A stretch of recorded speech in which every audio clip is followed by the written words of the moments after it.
To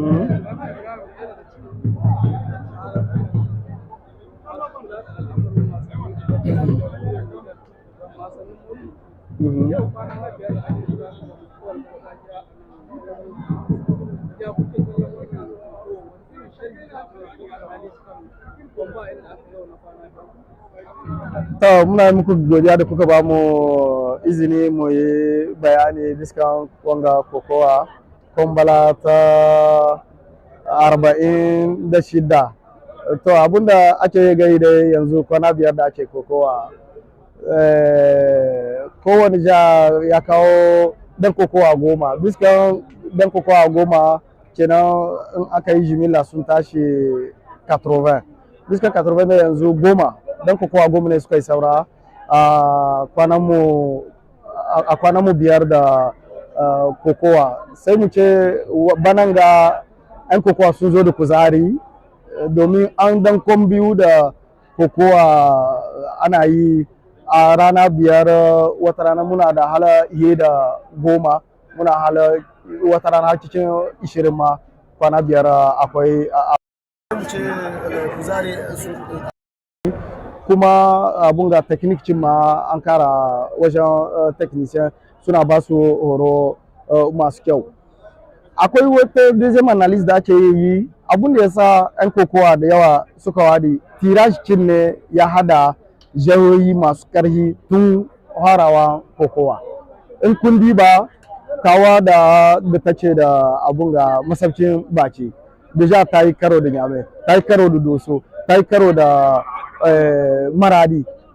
Allah misali ko duk wanda na zana nan ga abun ga garuruka ne inda suke da 'yan kokowa masu wanda suka yi suna. Kenan tirage ne yasa kokowan kamar da karhincin ne aka fara. Yanzu in aka kai kwana 6 zuwa abun ga kwana 7 da kwa zai kama juna, sai ku gani abun ya dan dakata kadan domin wanda abun ga ja masu karhi da ja sun kama juna. Sai mu ce banan ga kai kokowa tsarin yana nan ga tayi, akwai technique, akwai yara sabbi da suka zo me tsohin ma da suke na mun ga banan ga sun sa niyya. Yanzu sai mu jira le 28 mu ga in Allah ya da wanda zai doki takobi. Akwai ba rasa surprise, amma duk cikin wanda suka saura, cikin 10 da suka yi saura 'yan kokowa sai in ce taran duka deja ko in ce 8 kin deja an san su. An san sun ka doka Doso Isiyaku Musa kowa ya san shi, ya jima yana ya zamna Nyame afre ya zo Doso. Kadir Abdu shi ba ma kawo zancen shi. In an zo nan Tawa Zakiru an san shi. Abdulsalam Sumaila 2017 ma da yayi kaka ya doke shi nan ga yana cikin su. Ka gani ko Sairu Kalgo ne kawai shine mutane suka fara gani bananga umo ya kai hala kwana 5 bai hadi ba. In ka tayi Amaradi aibo kowa ya san Mati Sulai, kowa ya san shi yana na Shebu Arji sun jima. Abun da nake ina azawa mutum biyu dai ne kawai a Zandar wanda ya saura, shi ma kowa ya san shi abun dan kokowa ne ya iya kuma ya dan biyu yana kokowa.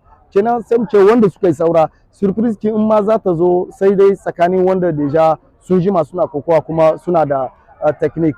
Peut-être mutum biyun cin nan da na zana da su bananga dai suka kai wanga niveau, in ma akwai surprise peut-être su cin ne surprise su ma ban sani ba, sai dai peut-être tirage ya hada su biyu da ba su hadi ba.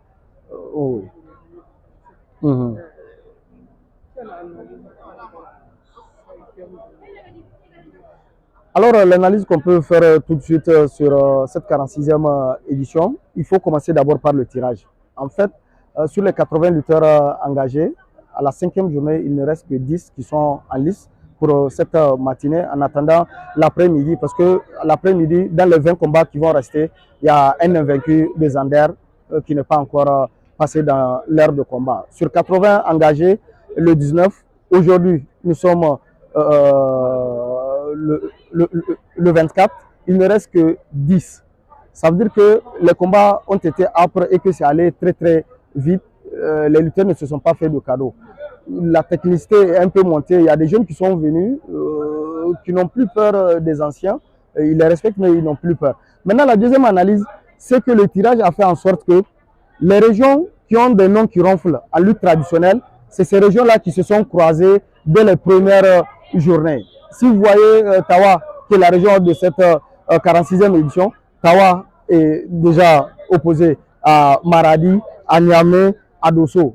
Donc, c'est des régions qui ont des noms qui ronflent au niveau de la lutte traditionnelle. Et ils se sont déjà croisés et Zander aussi. Donc, c'est ce qui fait en sorte qu'on a déjà moins de lutteurs invaincus. Il ne reste que 10, comme je l'ai dit, en attendant celui de Zander pour son passage pour la 5e journée. Donc, c'est les deux analyses. Il y a le côté technico-tactique qui est élevé, mais il y a aussi coïncidence du calendrier parce que le tirage a fait en sorte que les régions qui ont des ténors se sont croisés dès les premières journées. Est-ce qu'il y a des surprises?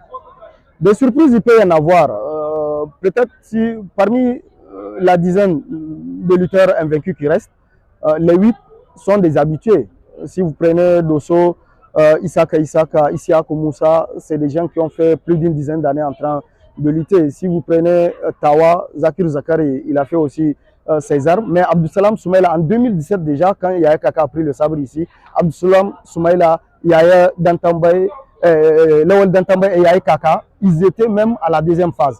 Donc, parmi eux, peut-être il y a Saïd Kalgo, qui est à ses débuts, qu'on ne connaît pas encore peut-être à ce niveau. Si vous partez du côté de Maradi, Aïbo, c'est quelqu'un qui est connu. Mati Souley, c'est quelqu'un qui est connu. Chebo Arji, ils ont fait aussi quelques années en train de faire les arènes. Donc, les 8 sur 10, et ils sont déjà habitués. Il n'y a pas de surprise, à défaut que peut-être entre eux, ils se tirent.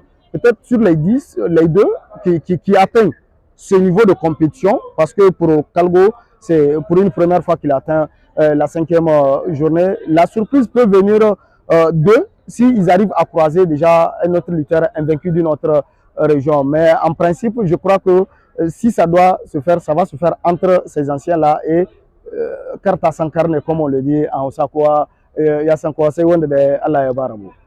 Voilà. C'est bon?